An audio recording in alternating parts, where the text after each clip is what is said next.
for here? Raise your hand. Oh, awesome. Well, welcome back. And for those of you who it's your first time here, I'll introduce myself. My name is Christine Rank Carter. I'm the Executive Director of the Lipa Ratner Museum of Art here at the beautiful campus of Tarpon Springs St. Petersburg College. We are just delighted to have you this evening as we have partnered with the City of Tarpon Springs Sustainability Committee and the Fish and Florida Wildlife Commission to bring you this special program with Rhonda Latour, who, welcome Rhonda. Rhonda is a biologist for the Florida Fish and Wildlife Commission, and she will be giving the presentation on living with coyotes in our community. This subject is, I think, something that we can all relate to, as coyotes have a presence in many of our neighborhoods, including our beautiful campus here. I've seen many, so I'm excited to learn a little bit more about what to do and not do as we see them crossing our campus. As a contemporary art museum here that serves the students of St. Pete College in all disciplines and the community at large, we are honored to bring you this program and invite you to explore our galleries at the end of the program, where art and science often merge, as we highlight the wildlife and flora and fauna of our beautiful state of Florida right behind you in the galleries. This program will be about 1 hour and includes questions and answers for Rhonda, if you are so inclined. And the program is also being recorded, just so you know, and it will be available by the city for the future. I want to thank Holly Langston from the City of Tarpon Springs for helping to coordinate this event, along with Dr. Carol Mickett, who serves on the Tarpon Springs Sustainability Committee and is a respected artist of the Lipa Ratner Museum of Art family, and has worked with us on several programs that merge art and science and biology and the environment. So without further ado, I'd like to welcome Dr. Mickett, who will introduce Rhonda Latour.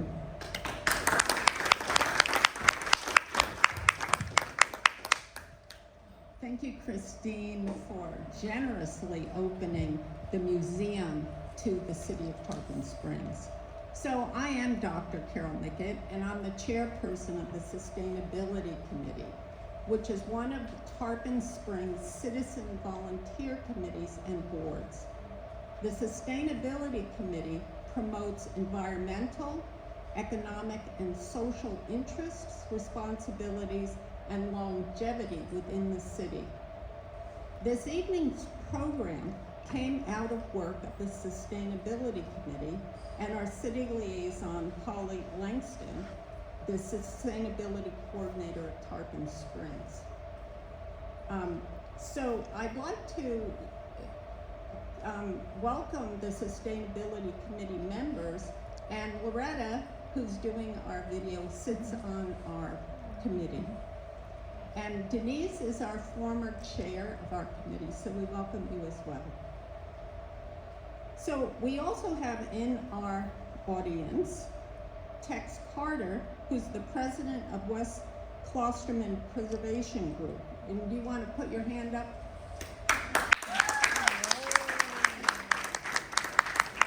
So he and his cohorts will be at our December Sustainability Committee meeting, which is always on the third Thursday of every month, and all of you are welcome to come. During our committee discussions, it became very clear that our neighborhoods are experiencing a fair amount of coyote activity. We also know our neighbors were reacting in very different ways to their presence. So we thought it would be a really good idea to have a coyote expert give us a presentation to our community so we learn how to live with our wildlife neighbors, especially with the coyotes.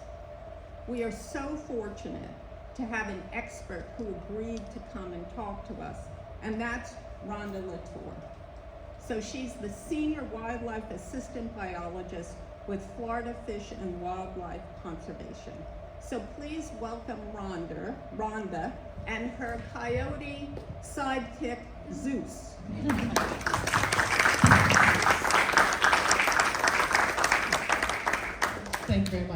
Can you hear me in the back okay?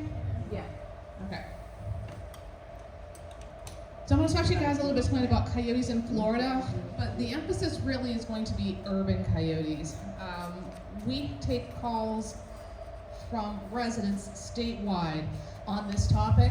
It's actually, for my program, it's the second most common reason why people are calling behind bears. So we do get a lot of people wanting to have more information about coyotes and how to prevent conflicts in the future. So tonight, here's going to be what we're going to talk about. I'll give you a little bit of coyote biology, and then I'll go right into public perceptions of coyotes, because there's a lot of them. And the most common concerns the public has are going to be things like disease, or pet loss, or risks to people. So I'll cover all of those in this presentation tonight. And then I'll also leave you some tips for minimizing conflicts in the future. And then I'll open up for questions at the end. So I think a good place to start off when we're going to be talking about coyotes here in Florida is to talk about the history of expansion across North America. The red in this map, this is going to be what their historic range was. Now there's fossilized evidence that states that, or indicates that there was coyotes here in Florida before any of us ever got here. But as people started colonizing the eastern part of the US, what they found was wolves, not coyotes. And wolves naturally used to suppress coyote populations. They were hunted to the point of virtual extinction. They were extirpated all the way out west. And once that occurred, it left an opening for a mid-sized predator to take its place. And that's where the coyote comes in. So as you look through this map, you're going to see different colors. And that shows every decade how far north, south, and east that they expanded. The last reported coyote, the southernmost area was going to be Panama. They may already be in South America at this point. But if we look at Florida specifically, there have been a lot of studies that have occurred to really tell us how and when coyotes really became apparent here. So the first study that was conducted was back in 1983, and that study showed that coyotes were present in all the counties shaded here in green, including Orange County. The next study was 7 years later, 1990, and during that study, they found coyotes present in all of these counties. Now, there was a 3-part study, and this was done through the University of Florida, and the first part of that was a scent survey study, and that's where they take a plot of land and clear everything out. It's all sandy. They put a scent lure in the middle, and then they watch and look for tracks to see what showed up. That scent survey showed that there were coyotes present in these counties here. We also had carcass data, so coyotes that were found roadside, say, for vehicular strikes. And that put coyotes present in all of these counties, including Pasco, just to the north. And then from personal communication with people just living around the state and their sightings and taking pictures, they also found that coyotes were present in every single county here in the state of Florida by 2000. Now, interesting, the most southern coyote observation was going to be in Key Largo, and that posed some questions. Why were there coyotes there? How did they get there? And it was interesting because at that time, Key Largo was known to be have one of the largest cat colonies, feral cat colonies in the state. So that's a really powerful attractant for coyotes. Now, they could cross land bridges just like you and I do, but turns out they can also swim pretty well also. This is from the Lake Worth Lagoon, and we got this photograph. This was before 2020. It was one of the first photographs we had seen here in Florida, coyotes swimming across one of the channels, and he's way out there. I don't know if you're familiar with Lake Worth Lagoon. It's over by West Palm Beach. I wouldn't be able to swim it, but he's out there at a channel marker, and this picture was taken by somebody that was in a boat. Since then, we've had a lot of other documentations of coyotes swimming these channels and getting to our barrier islands. It's not uncommon to find coyotes swimming in the waterways anymore. But basic coyote biology is going to be simply this. The adults are going to weigh somewhere between 25 and 40 pounds. They do mate in the winter. They have pups in the spring. Both parents are excellent parents too. They both have an active role in caring for their young. The litter size on average is 6 pups. We can talk a little bit more about that in a little bit. Their home range is also something that I found interesting whenever I started working for this agency. In your natural areas, like your rural counties, Hardy, DeSoto counties, they need about 15 square miles to find enough food to sustain themselves. You put that same coyote in an urban area like Pinellas County, they only need about 3 square miles to find enough food to sustain themselves. I mean, it's quite remarkable how adaptable they are and how omnivorous they are in finding foods to sustain themselves. So looking a little bit more into what coyotes are eating, particularly in urban areas, there was a coyote diet study done, ended a little over 10 years ago. This was through Florida Fish and Wildlife Research Institute. And what they did was they collected coyotes from all over the state. Some had been victims of a vehicular strike, some had been shot legally, and they examined the study contents. And here's the general breakup from that study. Not surprisingly, about 31% of their contents of the stomach overall was mammals, but there were some surprising parts of it as well. Insects, 15, that's a lot higher than I think anybody expected. They were also eating a lot of vegetation, 22%. And then the anthropogenic portion at the top, at 9%, that's man-related food. So that's foods that they are getting that they would never be able to find out there on their own. They need us to help find that food. So here are some pictures that was collected out of that study too.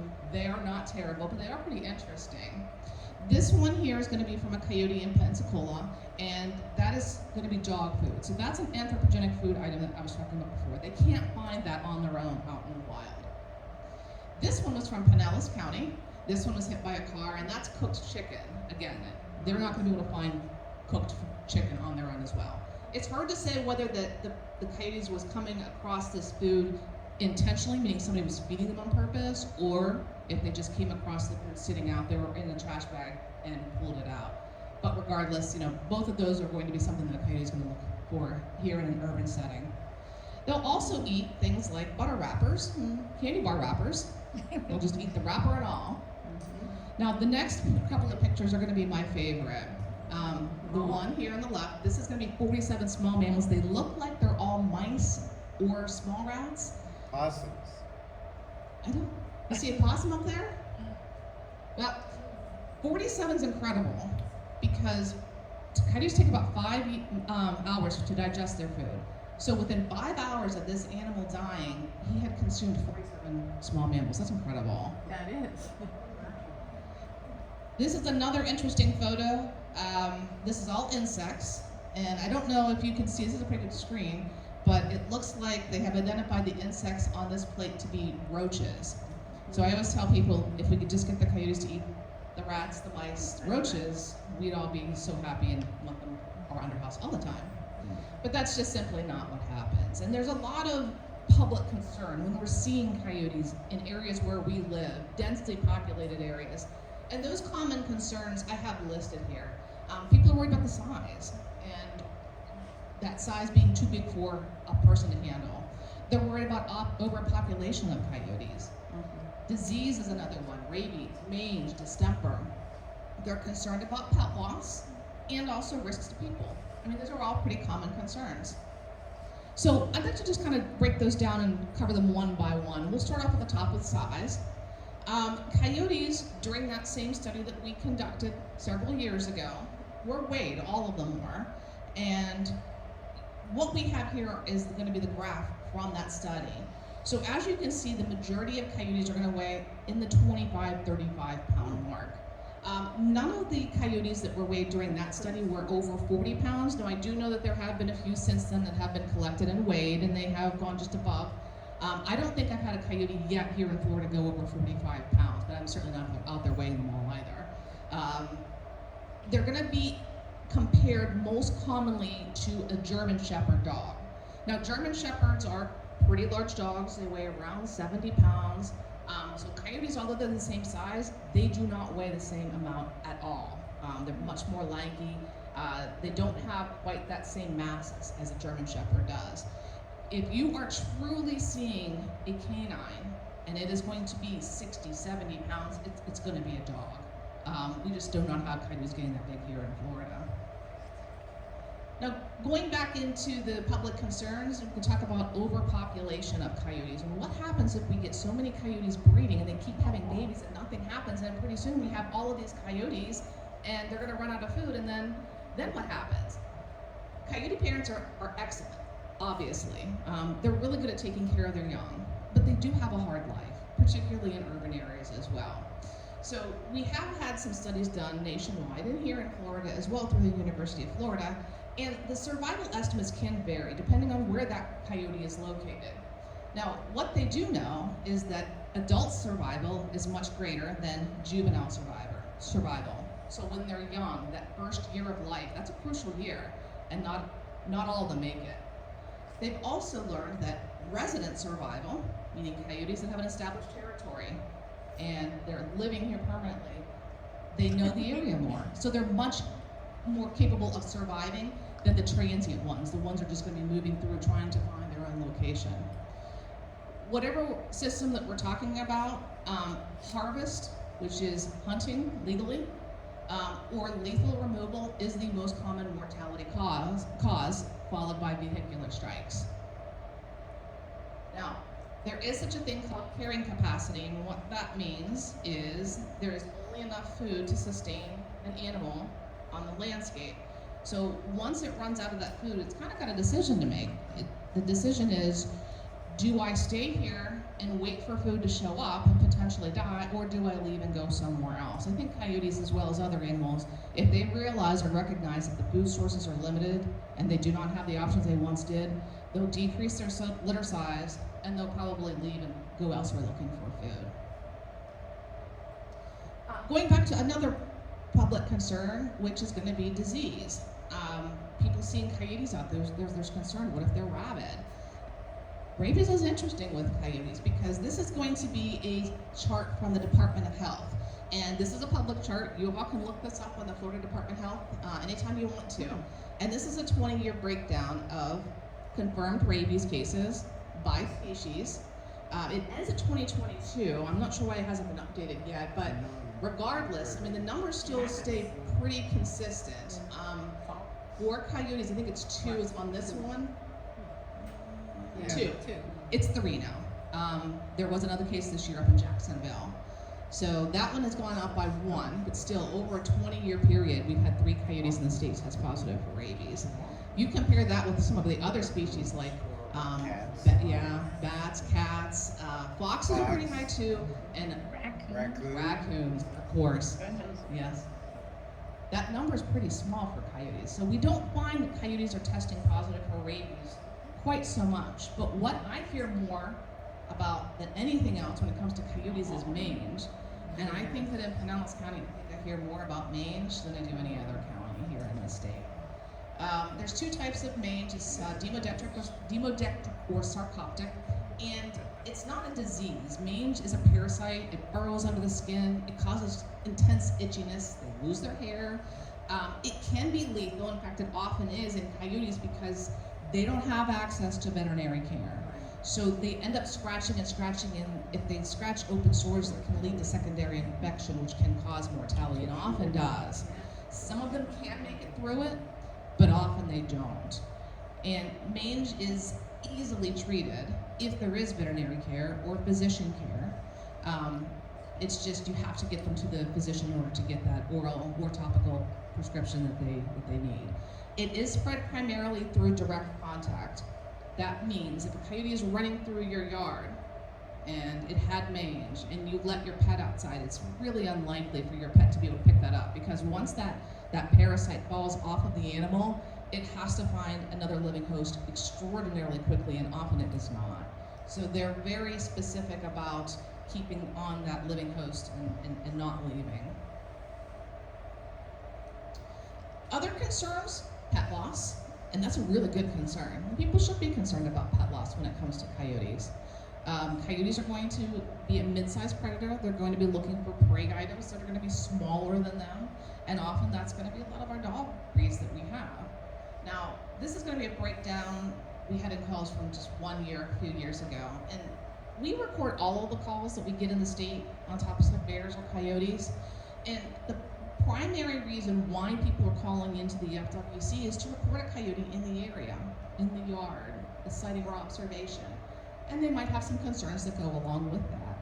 Now, killing an animal, you'll see that is going to be the next highest category at 207, but animal is going to be a broad term. So we've broken that down too, so you get an idea of kind of what the animal would be. The number one animal that a coyote is going after is a cat. And those cats, if they're outdoor only, if they're feral, if they're indoor, outdoor, and they're being reported, we still put them in this category. So coyotes have learned over time that there are cats that are gonna be in the landscape, and there are sometimes people who are feeding and supporting those cats. And when they are, that is an ample food supply for coyotes, and that's really a big reason why we're seeing coyotes in some populated areas. I'll show you some really great information here in a couple of slides on that topic too. But there's a really easy way to keep your pet safe, and that is just to simply, keep them on leashes. Now, when we have our dogs on leashes, they are much more safe. Particularly going to be the short leashes, 6 foot or less, because you're going to be right beside your dog. You are going to protect your dog as being the top of the food chain. Coyotes are not the top of the food chain. We are. So the dogs that we had that were reported over this period of time here, which is our fiscal year, the ones that were reported primarily as being attacked by coyotes were off leash. Now that could have been the dog in the yard, unfenced, with the coyote just running through it, sees the dog, there's nobody around, that's a prey opportunity. But I know that we kind of get into a false sense of security if we have a low fence around our property, like a wrought iron fence at 3.5 foot or a 4 foot chain link fence, and our dog can stay contained back there. That's fine, for your dog to not be able to leave the property, but that's not going to keep a coyote out or another animal out. So I'm always reminding people, don't leave your dogs in your backyard thinking that they're going to be safe, particularly at night. Because if a coyote can just simply jump in, grab a dog, and jump out, they will. So leashes absolutely work. And then of course, risks to people. We're always worried about what if the coyote just attacks me or attacks a child in the area. We really don't find that to be a statistically large number. In fact, we're kind of overlooking the canine group as a whole and their impacts on people. For coyotes, in a 50-year span, we're looking about 8, almost 9 attacks per year on average. That's 2 fatalities, 1 in Canada, 1 was in California in 1981. That was an area where they were actively feeding coyotes. And since then, here in Florida, we really have had very few attacks on people. The ones that I know of were going to be 2 of those rabid coyotes that did end up biting somebody at the time. But they had, care afterwards, and the coyote was removed from the landscape. But when you look at domestic dogs, they're causing thousands of dollars every year in ER visits, and there's even been quite a few fatalities too, even here in Pinellas County. So the risks to people from coyotes statistically is extraordinarily low, but they can also present themselves as not fearful of people, but there's ways around that too, which I'll go into in a minute. Just look at the question though, can we just get rid of the coyotes though? No, you don't want to. Yeah, nosy is right. And it's not because, it's because the eradication efforts have been attempted over the past. Nationwide. They've gone as far as shooting coyotes from helicopters. They have been persecuted. There have been bounties in states for coyotes. And remember, they're expanding.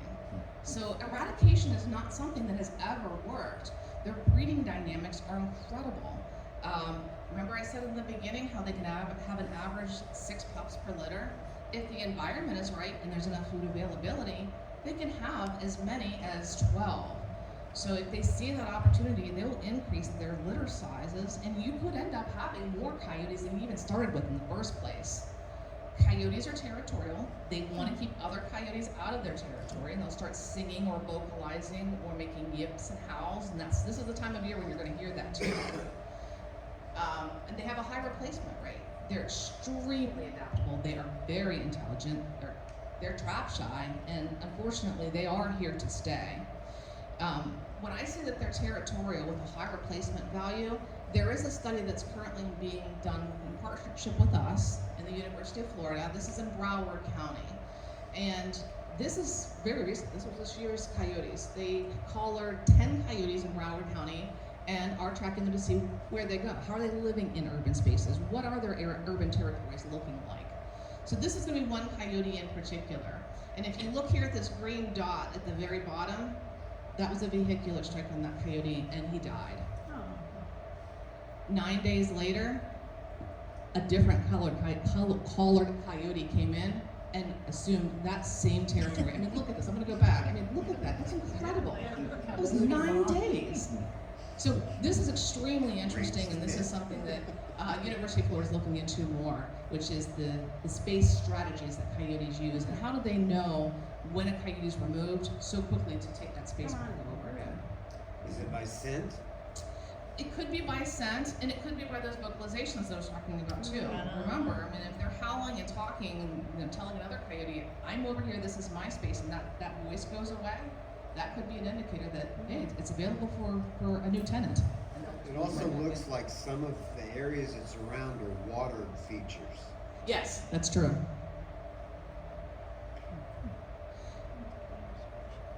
Now, when we're talking about coyotes in urban spaces, we're talking about attractants a lot.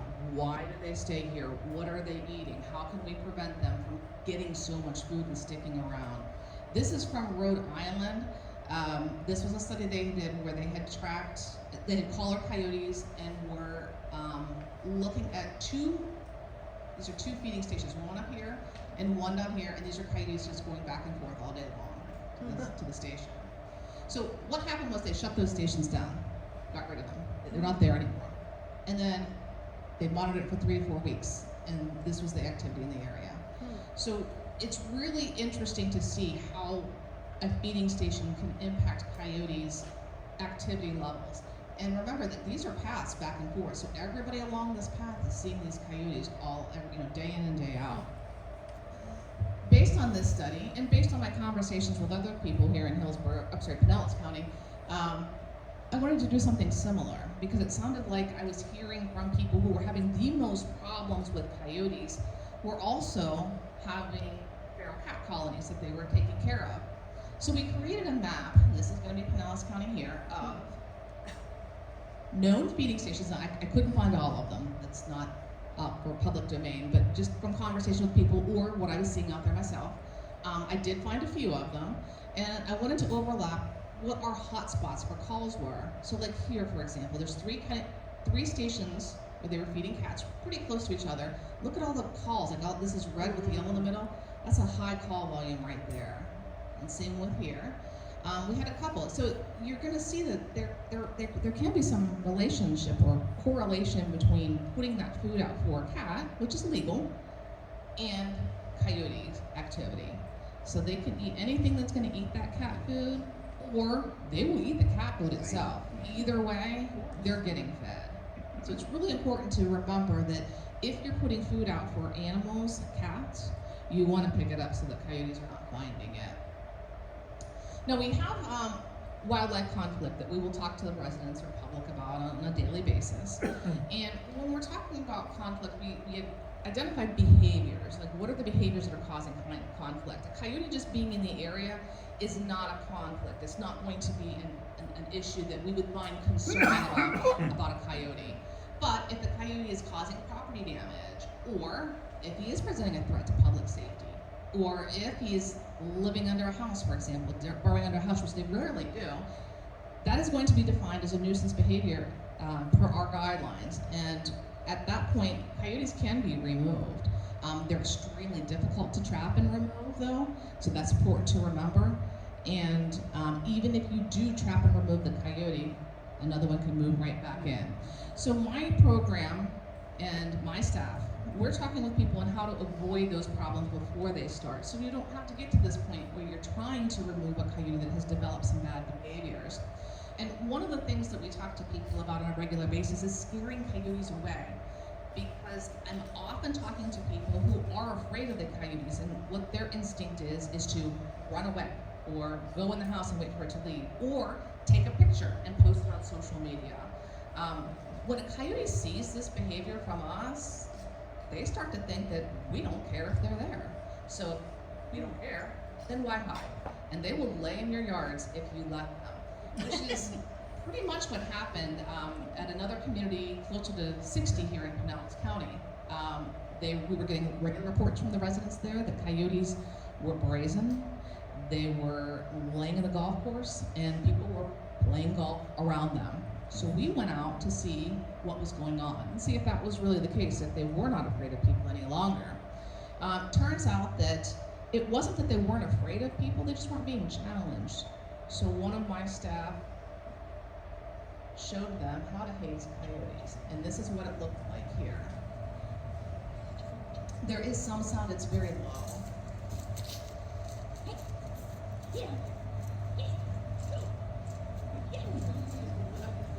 He wasn't used to this. Now you'll see him and he'll keep walking, and then he'll turn and look at the broadside.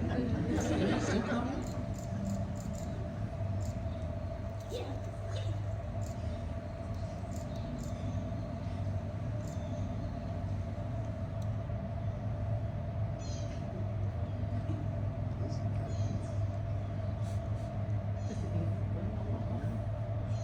Is she still coming? She is. And he keeps going. So you don't want to stop.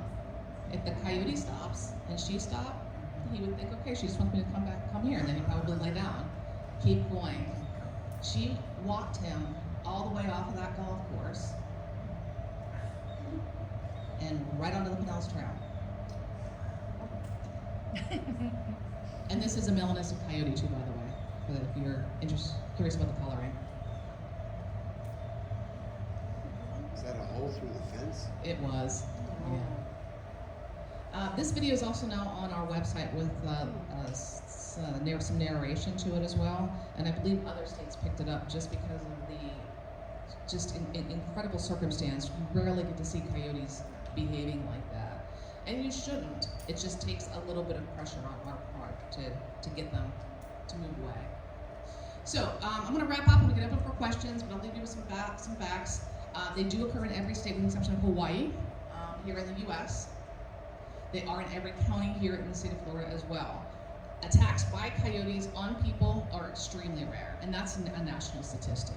They will eat and kill small cats, or cats and small dogs.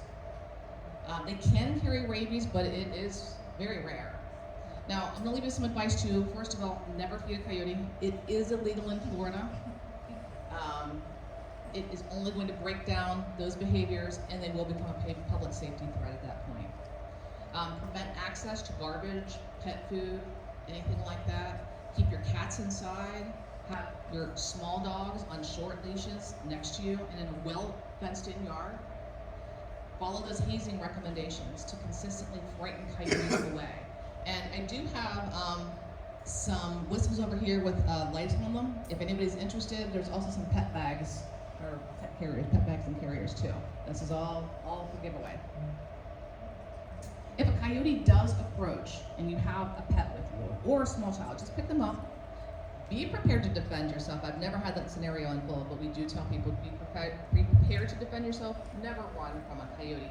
If you run, it does encourage their instinct to give chase and to predict. So if you do have a problem, who can you call?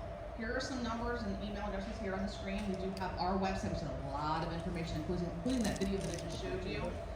This is our regional office here in Lakeland. That's where my office is. The Wildlife Alert Hotline. This is a 24-hour, 7-day-a-week phone number. They are open on holidays and everything. And then we also have our Wildlife Assistance Program email address as well. I'm going to open up for questions here now, but I'll leave this screen on in case anybody would like to write anything down. Okay, yes? Does the illegal feeding of coyotes include feeding them poison? It does. It's going to be a different category. It is a violation to feed poison to any wildlife here in Florida. The impacts that can arise from poison could not just impact the animal that you are poisoning, but you could ultimately be unintentionally killing birds of prey or other animals that would potentially come and feed on the animal that was deceased. So poison is out. Yes? If you happen to come upon a pup, could you tame it? or does it always have that wild streak? Just in case you can't hear in the back, if you came across a pup, could you tame it? And I had this question come up last week too. At the I mean, take it presentation I home did. and raise it. Yeah, take like it home a and raise dog. it. Well, first of all, you can't do that. That's illegal too. You would have to have a permit through FWC to take it home. But yes, I'll bet you could take it home, and it would have some sort of tame behavior initially. My prediction, though, would be that it would become a handful very quickly. A lot of wildlife does. You just don't have once they're small and you can hold them like this. That's great. Once they get big, though, it's they'll destroy your house. So it's not only not advisable. I would just leave that up to the people that have the licensing. Yes, go ahead. What did you call it? You said there was a dark coyote. What did you call it? Melanistic. Melanistic. So like a subbreed? It's an overpigmentation. They're not the only animals that have melanistic varieties. So bobcat would be another one, or jaguars, leopards. There's the black leopards, and then you have the regular spotted ones. The black leopards, you can still see the spots on them. It's just they have so much pigment they look black. But they'll, because we have a light one and a dark one in our neighborhood. Okay. They're probably a pair. It could be. And if they're, Yeah, when I first started with the agency, melanism in coyotes, it was kind of cool to see, but now there's quite a few that are everywhere. We've got one in Lake Mary right now that's got Lake Mary up in an uproar. He's been out there for a couple of years, very, very showy, and everybody's able to get a lot of sightings of him. Yes? Cats are pretty canny. I'm surprised that they are bested by a coyote. They are. Coyotes, I don't feel that, comparing them to all types of different predators, I don't feel that coyotes are the best at predation. There's a lot of cats that get away from coyotes. There's dogs that get away from them. Sometimes they're even uninjured because they're not quite as efficient as like your panthers, your bobcats, your wild cats. Those cats, they will wait for that perfect moment and they rarely miss. Coyotes do. But cats are going to be so much smaller than coyotes that they're pretty manageable. So if they can get the better of a cat, they can take them away pretty easily. Typically, a coyote would be 2 or 3 times What's that? larger than a cat. It depends on the cat. Like if you see some of those orange cats, we get those orange cats that are called in as panthers all the time, and yeah, they're big, but it's still just a cat. But yeah, if it's a smaller cat and the coyote can manage it easily, they will. If they can't, the cat's gonna get away. Yeah, go ahead. our neighbor has a bunch of chickens, and we were in our backyard. We happened to witness those 2 coyotes come, and they were actually playing with the chickens.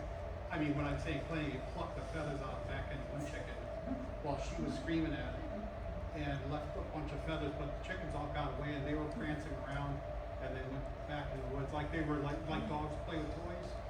It was almost like they were just jumping around. That sounds like you're a teenager or some teenagers. Maybe practicing. When they're young like that, their first year of life, especially right when they leave their parents, they make some questionable decisions. We've noticed. The USDA will say that guy's going to get hit by a Wouldn't the adults do that to teach the young? What's that? Wouldn't the adults sometimes do that to teach their pups? They will, yes. They'll go around with the parents, and the parents will show them how to find food, where to find food, what is food, all of that, and try to get them to be self-sustaining very quickly. Okay, I think I saw, I'm just going to kind of work this way. I know I saw a hand up first over here. Go ahead. First of all, I'd like to thank you for coming here. Thank you for your presentation. Enjoy it. I was wondering, what about bobcats? Should we be afraid of those?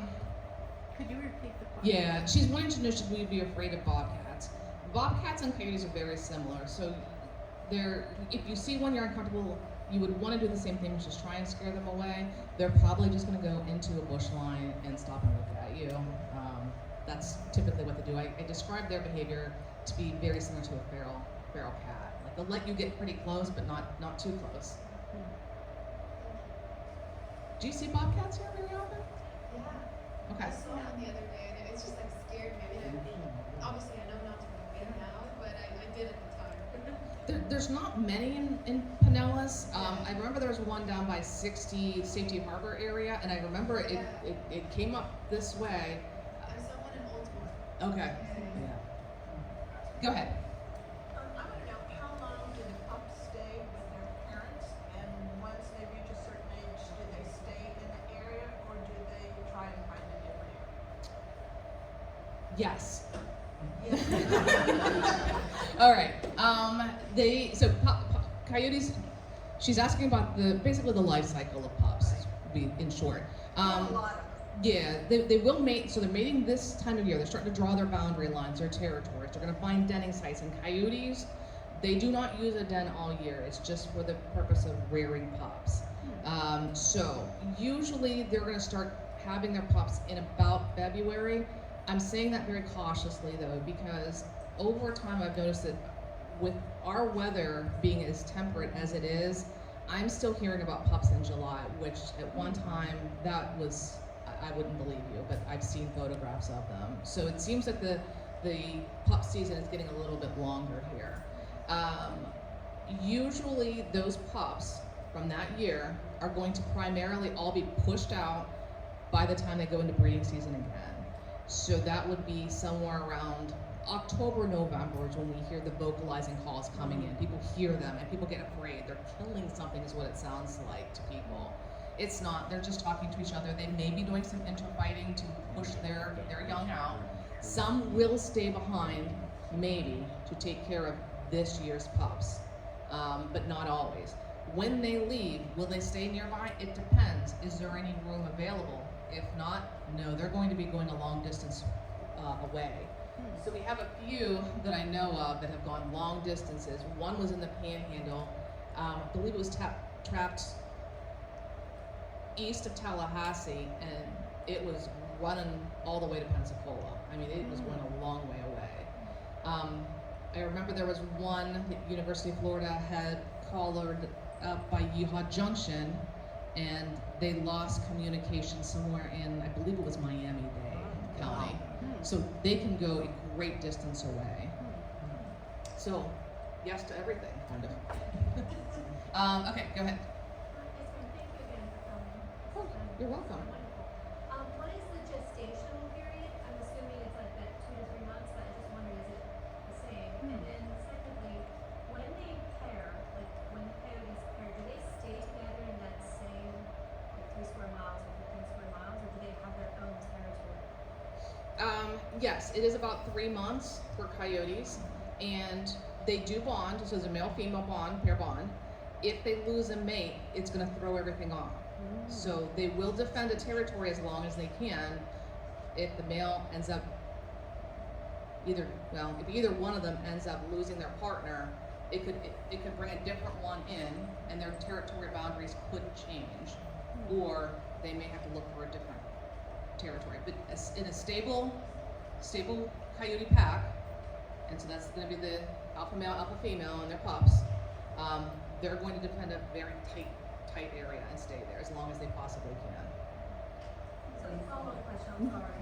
Is that 3 square miles just per dog or per coyote, or? I didn't hear what the first part. 3 square miles, is that, so a pair would be 6 square miles or 3 square, I mean, maybe it doesn't even matter, but like how much space do they need to sustain themselves? That is going to completely depend on food availability too. Back to that study again in Broward County. They found a coyote that was living on 3 acres of property and not leaving 3 acres. They're getting little markers every 15 minutes, and it's really incredible to see that a coyote can live on a piece of property that is that small, find water, find food, and it's remarkable. I have a feeling that that's going to be part of some sort of study that they're going to put out at some point, just this with that one coyote. But if it's a situation though where there's not enough food or not enough water, they're going to broaden that out. So when I say 3 square miles per coyote, there is some variables to that. Do they have enough food in that 3 square miles? Because if they don't, then it's going to move to 6 or it's going to move to 8. But it seems like in urban places, they don't have to go far. Yeah, that's my question. Yes. Okay, go ahead. Yeah, could you talk a little bit about, like, there's a lot of well-meaning people that think, let's relocate them, and could you talk a little bit about why relocation doesn't work and how trappers do in fact lie to the public? They tell people, whether it's a raccoon or a possum, trappers do tell the public, oh yeah, we're relocating them, and they do not. Trappers lie, animals die. So just know if you're calling a trapper, they are gonna kill them. I've never heard that saying Well, that's before. because I just made it up. I've got an organization, Sunshine State Humane Society, and part of our thing is educating the public Yes. about wildlife issues. Coyotes are extraordinarily difficult to trap, for sure. Trappers know that. They're going to charge accordingly as well. So when it comes to relocation, if the coyote is exhibiting one of those nuisance behaviors that I described earlier, you do have an option. The trapper has an option, or the public. It doesn't have to be a trapper. Public can trap too. But the option is that the animal can be humanely killed within 24 hours of capture or relocated, but there's criteria. And the criteria is that that animal has to stay in the same county of capture, released on property 40 acres, 40 contiguous acres or more, and you have to have written consent from the landowner to release that animal on that site. That's hard to me. So if you're a trapper and you are trapping coyotes and removing them, particularly here in Pinellas County, I don't know of any place in Pinellas County that's going to let you release that coyote. So I can't speak for all trappers and what they're going to do, but that would be a question I would ask if I were hiring one and they said they were going to relocate it is, where are you relocating it to? And see what the answer is. If it's just like, oh, I know a piece of property somewhere over in Pasco County, that's not legal.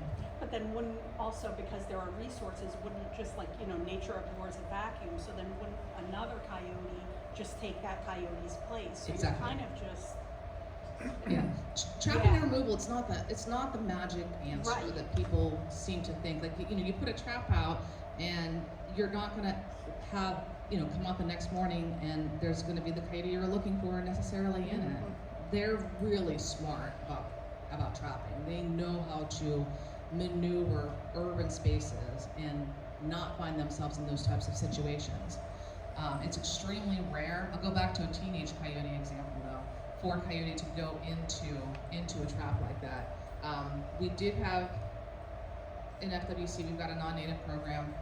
They are removing tegus, and they were setting traps, they're live traps in, I think it was Manatee County, and one of the people checking the traps did find a coyote in that tegu trap, and it wouldn't leave.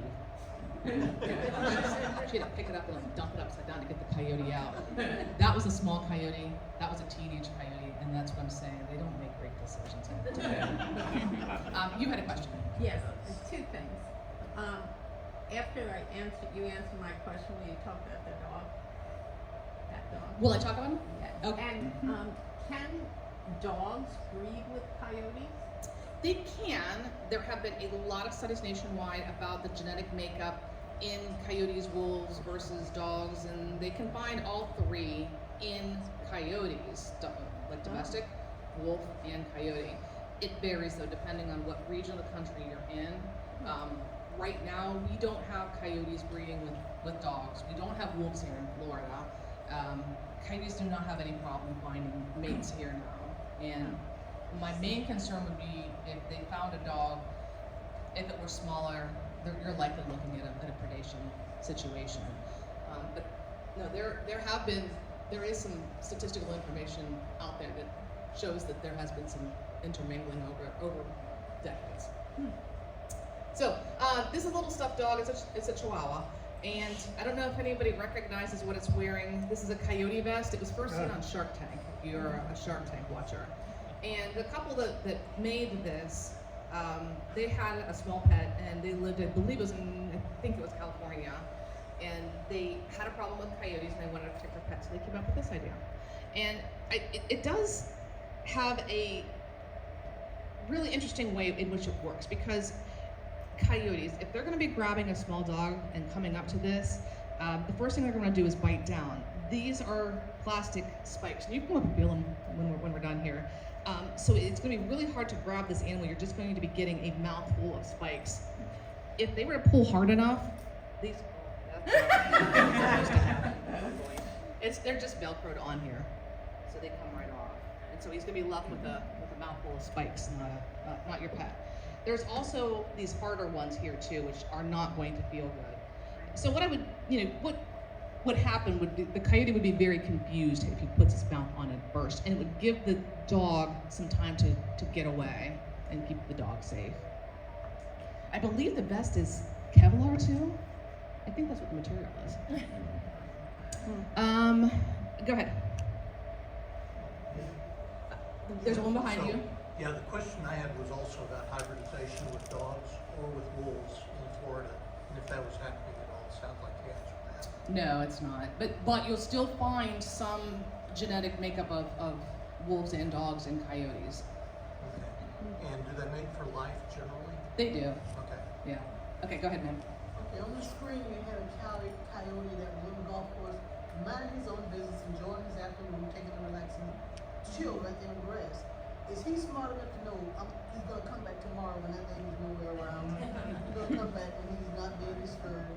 That's the first question. The second question is, we know they like cat food. Although you can't kill them, can you give them a serious case of indigestion by feeding cat food? I have been doing presentations for years now and taking questions from the public. This is the first time I've had two original questions that I've never had at any question, any presentation before for the same person. Okay, so the indigestion part, yeah, you probably could give it indigestion. That would be my guess. But you'd have to, you seem to be very creative. I don't know what you're planning on using, but it makes sense. They could eat the wrong thing. I think though, they are pretty smart. If they tasted something that was off, they probably wouldn't eat too much of it. And you could also be impacting what comes out the other end too, which you may not want to find.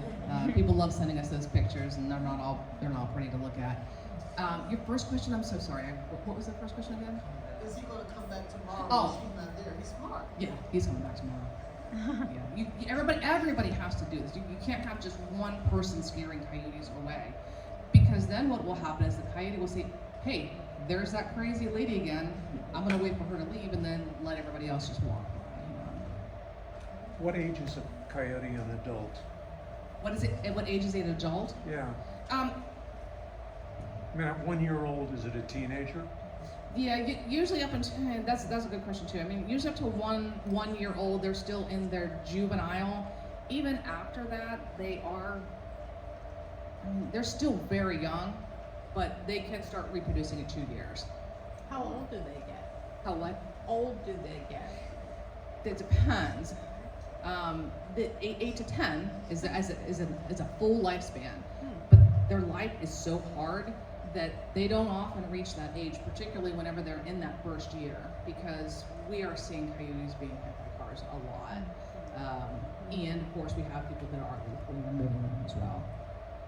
Okay, I see your hand. I'm gonna get you first.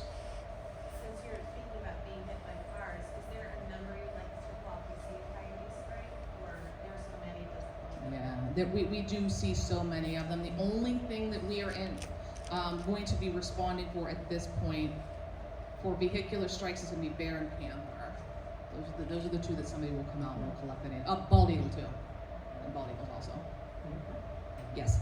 How long did the pups stay with their parents? They stay with them usually until mating season's about to happen again, which is around October, November. But there will be some stragglers that can hang around and help take care of the offspring that next year. My house backs up to Howard Park. So we have a lot of coyotes that walk through there. There's a den really close to our house. I can hear them yipping. Okay.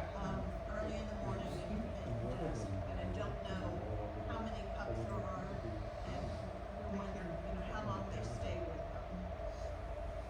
Up until last Tuesday, when I was in Cape Coral, the most pups that I had ever seen a coyote with here in Florida was 5.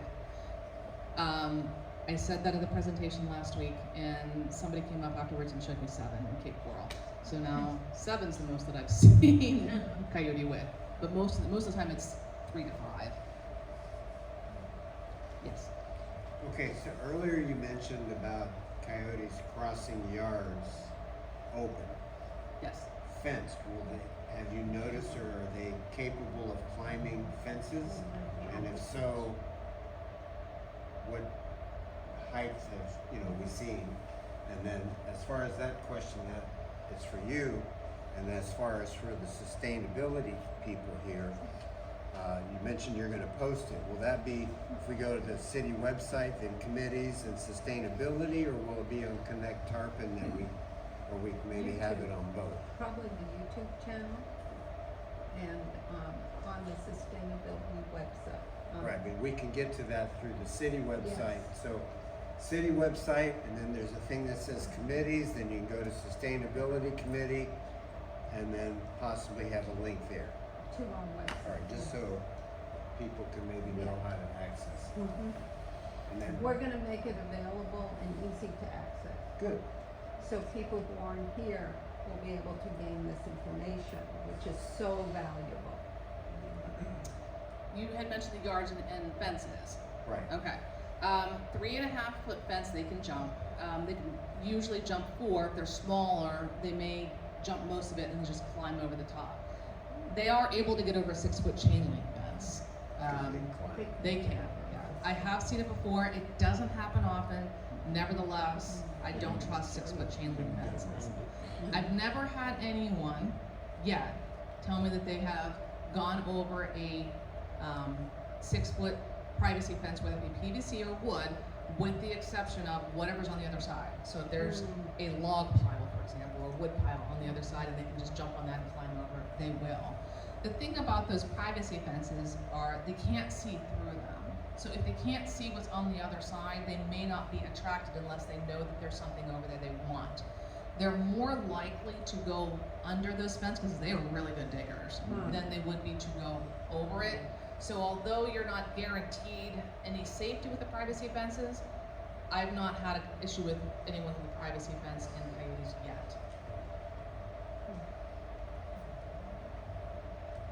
Where did he come from? He was hit by a car in Charlotte County. And he was 38 pounds whenever we got him. He was the largest one, and so that's why he got the name Zeus. Yes. Is there any correlation between the size of the coyote and the weight of the prey it can carry? Sure, If it it can be. Yeah, if it's stronger and can carry something away, yeah.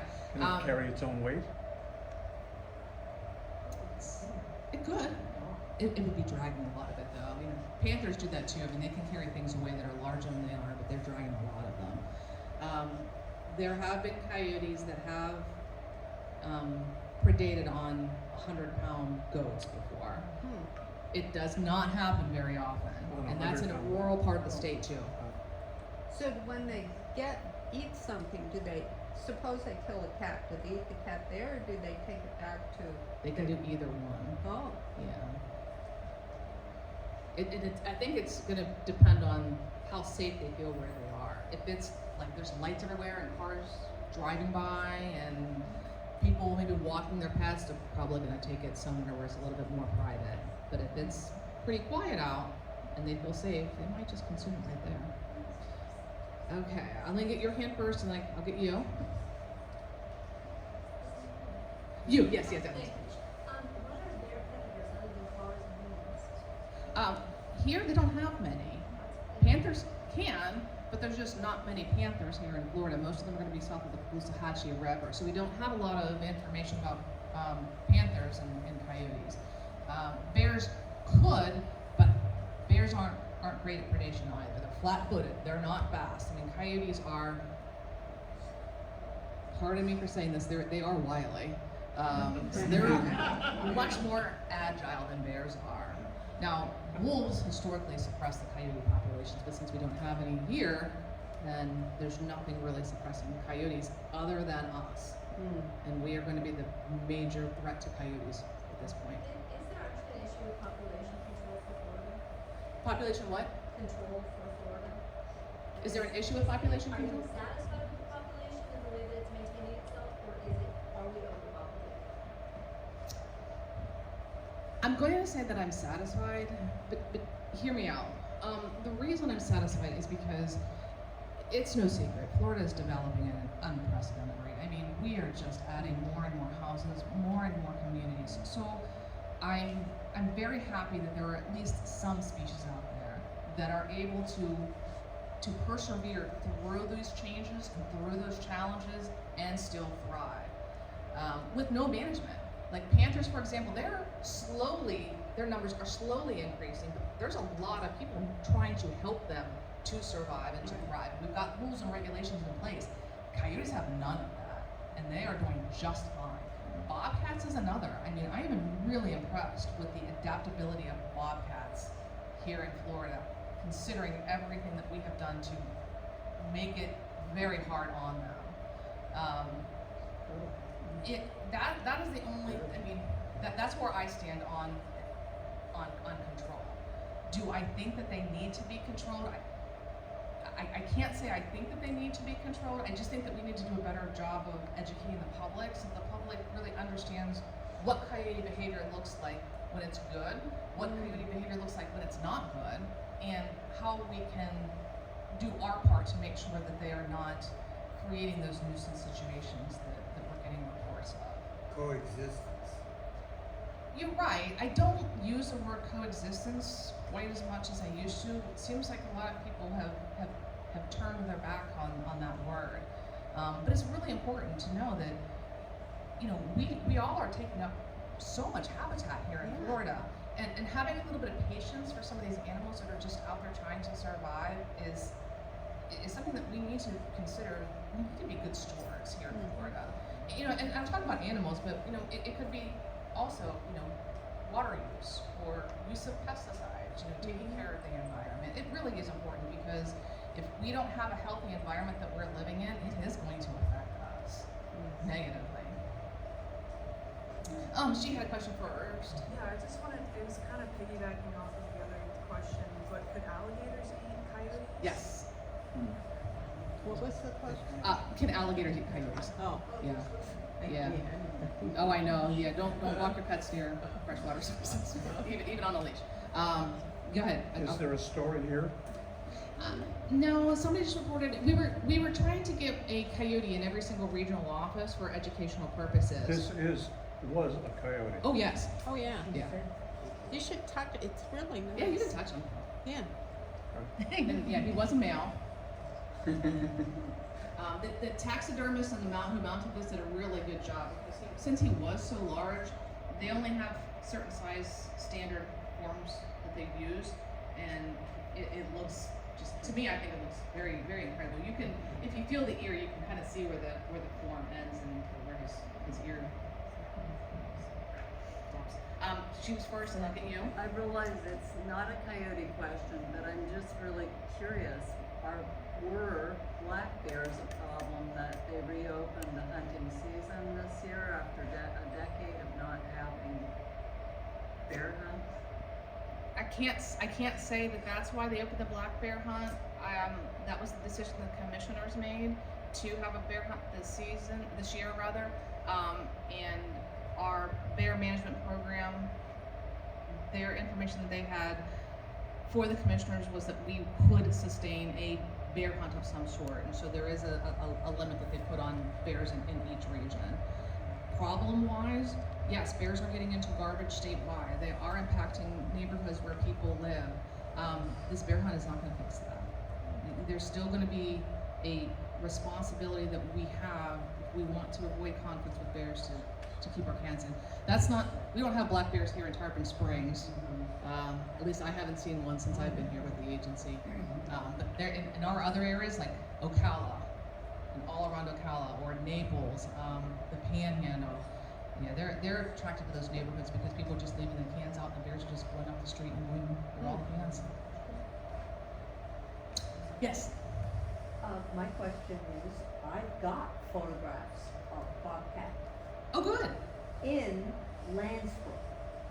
Do you really? Okay. They also had a problem with them coming out for the children that were waiting for the school buses. Okay. So that's why you see a lot of adults standing with children in communities. We'll talk afterwards. They're curious, but it scares. Oh, I know, it absolutely does. Yeah, people, and sometimes they'll bring their kittens out too, and like babysit them while the kittens are playing in a common area where people are. I don't know why they do that. I wish they wouldn't, but yes, that makes me Well, very if there's nervous. one, there's gotta be more than one. They don't raise their young like coyotes do. It's mom takes care of the kittens. But they have to mate. Oh yeah, yes, absolutely, yeah. But the I kid, thought the kids were carrying food for their lunch, and I didn't know if that was attractive. no, they are looking for live prey only. Yeah, they're not gonna care about kids' lunches. Go ahead. As I mentioned, we have chickens around our house, and we also have 4 dogs that need to go outside the backyard, and it's chain link fence, 5 foot high, 4 foot high. So I've Googled coyote deterrent, and you get like some kind of synthetic urine that you can spread, which goes away once it rains, or you can, they've got eyeballs that are red, and they're supposed to look like predators, kind of scare them. I think that's kind of gimmicky. But I've got motion detecting lights that will turn on, Okay. and then I've got a big stick in the backyard and a whistle. Is there anything else I should have out there? I can't strap that on my 4 dogs every time they want to go potty. Yeah. 10 times a day, you know. The motion lights is probably gonna be the first thing they get used to first. Well, you know, They'll they get used to it? Yeah, because at first, if they're new and they're not used to it, it's scary. But then as they realize something bad's happening, they become pretty accustomed to that. You mentioned the synthetic urine. What kind was it? It's supposed to be like wolf urine. How did it work? I didn't use it, I didn't buy it. Okay. I thought it was kind of I didn't think it, because it only works as long as it's scent lasts. Yeah, you have to reapply it if you're watering your lawn. If it's the rainy season, it has to go up more frequently. I did talk to somebody one time who used the wolf urine. It was a granular form, and they used it because a coyote jumped into their fenced-in yard when they have a dachshund rescue, into some dachshunds. And they said as soon as that went down, the coyotes disappeared. And they live right next to a fire station. So I don't know if you have heard coyotes before with the police sirens or ambulances or things. They always go off whenever they hear those. I think it has something to do with the frequency of it. They live next to a fire department, fire station, and they didn't even hear coyotes anymore. So I'm really curious to see if I can get more information from somebody else that uses that. If you use it and it works, let me know. Is there anything else that you can do? You know what? What about one of those horns? Yes, You know, air like at graduation. Air horns work. Yeah. They do. This is a coyote shaker. It's just a soda can, and this has, I think, some pebbles in it. You can use coins too. It's simple enough, but if you see a coyote and it's just pretty light, makes a loud noise, they do rock. There was somebody that had tested it out in St. Petersburg, and the coyote ran away whenever that noise was made. If you have a taser, and I'm not talking about the gun that police use when they're trying to pull somebody down, but there's a flashlight that I bought on Amazon, and the button on it has a taser on it. It's for public safety in case somebody was going to trying to apprehend a person. But if you make that noise, that zzz, zzz, zzz, they don't like that at all. And we used that at that golf course in Clearwater too, and they were running from it. If you use it around your own pets, you're going to see a reaction too. They will cower, because when we were using it around dogs, they didn't like it either. I don't know what it is about that sound, but it was scary. But loud noises, obviously, they don't like. No, So the that's air what I'm horns, yeah, all of that. Just even your voice.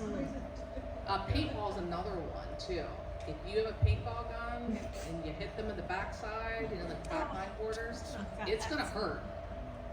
You hit them a couple of times, they see you come out the door, they're gonna take off. I tell everybody, don't use red paintballs if you're gonna use that method, because then everyone's gonna think that the coyote's injured and needs to be caught, and they'll try and put the coyote in the car, and Did I see another hand? Yes. I'm sorry, one more question. So our neighbors have seen 4 coyotes walking down the street together. Do you suspect that's mom, dad, and the pups that are adult That's what I would think. Thank you. Okay. Very important. If anybody would like any brochures, if you want the pet bags or those little flashlights or a car air freshener, I have everything over here. And I'll be able to hang around for a little bit more too if you have any questions. So let's thank